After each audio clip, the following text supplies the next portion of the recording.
Telefon мәхәббәте. Хикәя. Автор Айзира Гәрәева Акчура укый.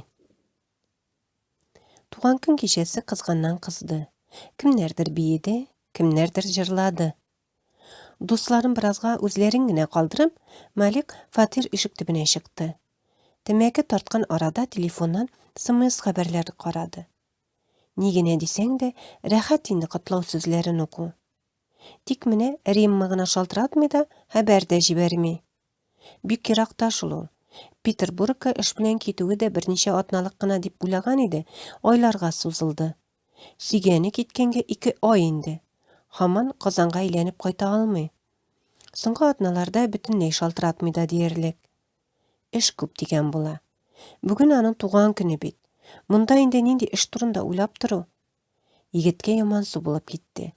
Кара әле, минем кебек үзләрен ялгыз хис итеп туган көн үткәрүчеләр бармы икән, дип уйлап куйды. Шунда ул тагында кәефсезләнмәс өчен башына килгән сорауны тизрәк онытырга тырышты. Бармаклары исә телефон номеры җыярга кереште. 8-917-2 туктап калды. Кемгә шалтыратмакчысың әле ул? Риммага, әлбәттә.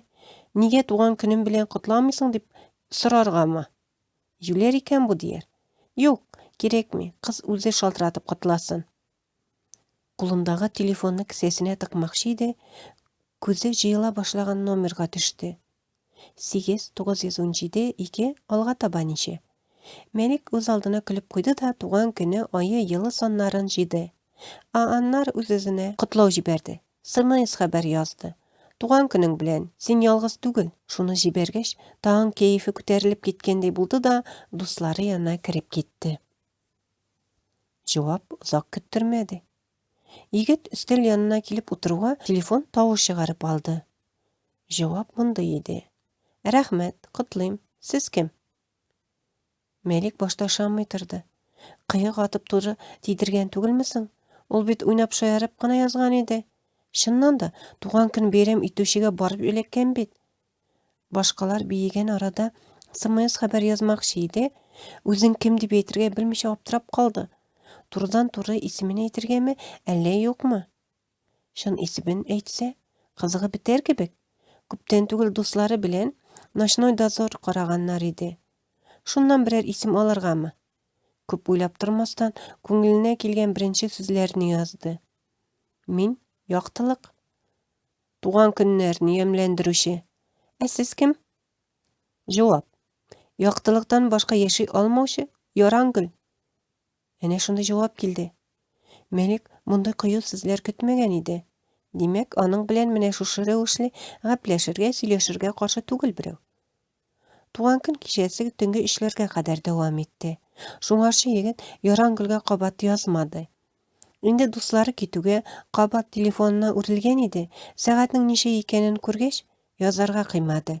Икенче көнне исә беренче эш итеп яңа танышына хәерле иртә теләде. Шундый ук җавап үзе дә алды. Берникадәр вакыттан соң кызга соравын юллады.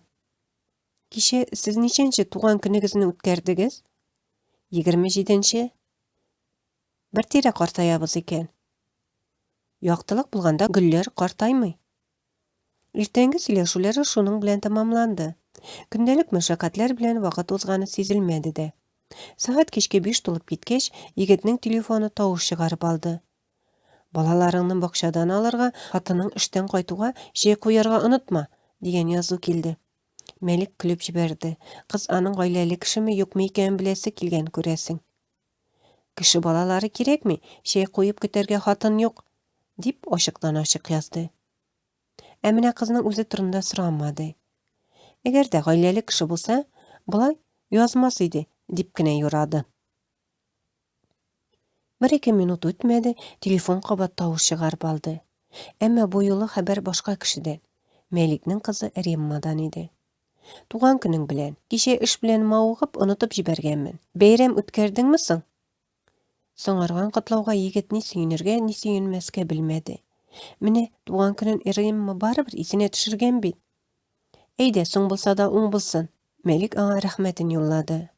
Кайчан кайтырга җыенуы турында кызыксынды. Кыз төгәл генә җавап бирмәде. Тагын билгесезлек. Күпме көтәргә була? Мәликнең түземсезлеге шигенә җитеп бара бит инде. Көн арты көн үтте. Таныш түгел кыз белән Мәлик ара-тирә хәбәрләшүдән туктамады. Төрле мәзәкләр, төртмәле сүзләр языштылар. Бу смысклар аны башта Римманы түземсезләнеп көтү халәтеннән берникадәр аерды. Тора-бара исә ул кыздан көнгә берничә хәбәр килмәсә, үзен бөтенләй белән ялгыз калган кебек хис итә башлады. Ара-тирә үзен менә җүләр, бер белмәгән кыз белән сөйләшергә күпме акча әрәм итәм дип сүксә дә, язудан туктамады. Алар бер-берсенә исемнәрен әйтмәделәр. Һаман да берсе яктылык, икенчесе Ярангөл булып калды. Хыялларында менә шул ясалма исемнәр астында алар икесе генә белгән уртак бер дөнья хасил иттеләр. Үз исемнәрен атасалар, әлеге 2 яшь йөрәкне ялгызлыктан коткарган серле, самими дөнья томан кебек таралып юкка чыгар төсле. Менә шуны күңелләре белән сизгән Мәлик белән Алсу бер-берсенә шын исемнәрен әйтмәделәр һәм бер-берсенә сорамадылар да. Бер көнне исә егет кызга бүләк итеп Ярангөл рәсемен юллады. Әлеге бүләк яшьләр хыялларында тудырган дөньяны тагын да ямьләндереп җибәрде. Мәлик инде шактый вакыт бер кыз белән смслар аша хәбәрләшүе турында дус малае Фәнилгә генә әйтте. Ул: "Ну малай, әгәр дә Римма бу хакта белсә, бетте башың" дип бераз куркытты куркытуын. Әмма Мәлик барыбер үзенчә эшләде. Юк, ул Римманы онытмады. Аңа хыянәт итәм дип тә уйламады. Бары тик Римманың битарафлыгын таныш түгел кызның игътибары җиңде. Алсу тагын акчам беткән дип кычкырып җибәргәнен сизми дә калды. Янында басып торган иптәш кызы Фәния сәбәп чыгуга сөенгәндәй аны орышырга кереште. Әлбәттә, синең телефонга акчаң җитми. Көн-төн әллә кемнәр белән смслар алмашып ята да, аннары миңа үзең шалтырат әле, карта алырга акчам юк дип ялый. Алсу аңа бераз ачуланып: "Теләсә кемнәр белән сөйләшмим, бары бер кеше белән генә", диде. "Бер кеше булса да теләсә кем бит, хәтта аның исемен дә белмисең", дип үз сүзен бирмәде Фәния. "Белмәсәсең, аның каравы, миңа ул егет белән хәбәр алышу ошый. Ул бик әдәпле сөйләшә". Бу вакытта кызлар үзләренең сүзләренә бирелеп, эш бүлмәләренә кеше үткәнен сизмәделәр. Алсуның егете Илфарга бөтенләй уйламаганда менә шулай кызлар сөйләшүен ишетергә туры килде. Фәния иптәш кызын урынына утыртырга теләгәндәй астыртын көлеп диярлек: Илфарың бу турыда белсә ни әйтерсең?" дип сорады. Ул белмәс, белмәячәк. Минем кем беләндер сөйләшүем безнең мөнәсәбәтләрне үзгәртмәс. Кызык икән. Ул юкта башка берәү белән телефоннан аралашасың, һәм моңа ул үпкәләмәскә дә тиеш, Бу бит инде 2 кеше белән бер юлы йөргән кебек. Алай түгел, мин бит чынлап торып Илфар белән аралашам. Аның белән сөйләшәм генә. Кайвакыт нәкъ менә сөйләшү күп нәрсәне аңлата да инде. Шул вакыт сүзгә Илфар кушылды. "Бер сорау бирсәм буламы, кызлар?" Алсу да Фәния да аптырап калдылар. Егет сорауына җавап көтмәстән сүзен дәвам итте. "Шәп яңалык ишеттем бит әле. Миңа мөгез үсә башлаган. Бу бүрек кияргә комаучалар инде, әйме? Ярар, җавап биреп тормагыз. Мин үзем комаучалар дип уйлыйм. Шуңа күрә, Алсу, җаным, хуш, мин киттем." "Илфар, тукта, син дөрес аңламадың. Без бит..." "Алдарга ярамый, Алсу. Мин барысын да тыңлап тордым. Аннары монда ишеткәннәрдән генә чыгып китмим. Кичә сиңа килгән бер хәбәрне укыдым. Кибет ишек төбендә көткәндә сумкаңны калдырып торган идең бит. Шунда телефон шалтырап алды. Алган идем, хәбәр килгән.